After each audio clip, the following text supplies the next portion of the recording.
চোখের পলকে যেন তোমাকে দেখতে পাই, কৃষ্ণচূড়ার ফুলের মতো তোমাকে সাজাতে চাই, তোমাকে নিরিবিলি জায়গায় বসে গল্প করতে চাই, কৃষ্ণচূড়ার ডালে পাখির গান শোনাতে চাই। তুমি কি শুনবে?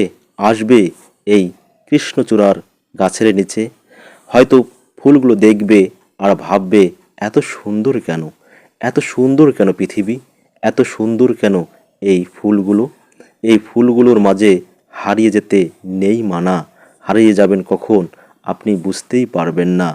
এত সুন্দর প্রকৃতি দিয়েছে ওই মহান আল্লাহ তাআলা, যা শুকরিয়া আমাদের করতেই হবে। যে মানুষের জন্য এত কিছু পৃথিবীতে দিয়েছে, আমরা কখনো তা শুকরিয়া করি না। আমাদের মন ভালো করার জন্য কত রকমের ফুল দিয়েছে, আমাদের বেঁচে থাকার জন্য অক্সিজেন দিয়েছে, আমাদের ভালো রাখার জন্য কত রকম কি দিয়েছে, তবুও আমরা শুকরিয়া করি না। আমরা শুকরিয়া করি না ওই আল্লাহর প্রতি।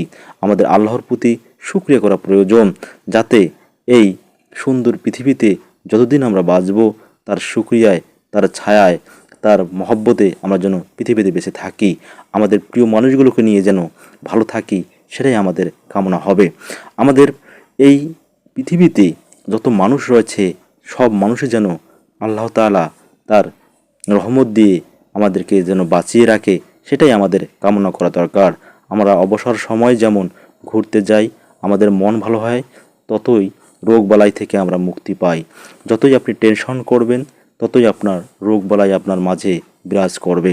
তাই আমি মনে করি আল্লাহ তাআলা এত সুন্দর প্রকৃতি দিয়েছে, সেই প্রকৃতিগুলো আমাদের দেখা উচিত, আমাদের মন ভালো থাকা উচিত, আমাদের টেনশন মুক্ত থাকা উচিত।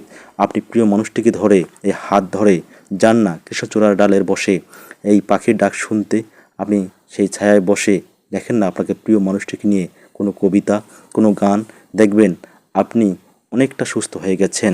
আপনার যে মানসিক প্রশান্তি, সেটা আপনি ফিরে পাবেন। এই ফিরে পাওয়াগুলো যদি আমাদের প্রতিনিয়ত হয়, তাহলে আমাদের কোনো রোগই আমাদের কাছে আসবে না, কোনো ভিড়ই আসবে না। আমরা সুখে থাকবো, আমরা পৃথিবীতে যতদিন বাঁচবো এরকম আনন্দ নিয়েই বেঁচে থাকবো। তাহলে অনেক রোগ থেকে আপনি মুক্তি পাবেন। শরীর ভালো থাকলেই আপনার সব কিছু ভালো, আপনার পরিবার ভালো থাকলেই আপনার সব কিছু ভালো, আপনার প্রিয় মানুষটি ভালো থাকলেই আপনার পৃথিবী সুন্দর, আপনার জীবন সুন্দর, সব কিছুই সুন্দর।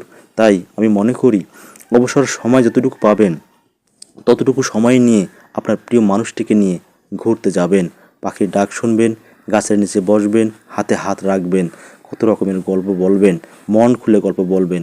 দেখবেন আপনার জীবনটা কখন যে পাল্টে গেছে, কত যে সুন্দর হয়েছে, আপনি নিজেও কল্পনা করতে পারবেন না। আপনি আপনি কল্পনাও করতে পারবেন না আপনার জীবনটা কত সুন্দর, সুন্দর এই পৃথিবী।